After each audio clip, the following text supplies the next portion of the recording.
Hindi, may ano eh. Ayun. May bunga na po yung mangga dito sa amin. Akala namin bulaklak lang, meron na palang bunga ng mangga.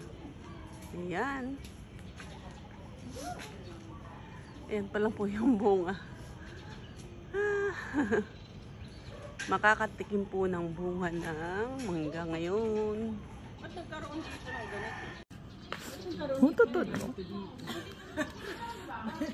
May nahunguhan. Ani na ako.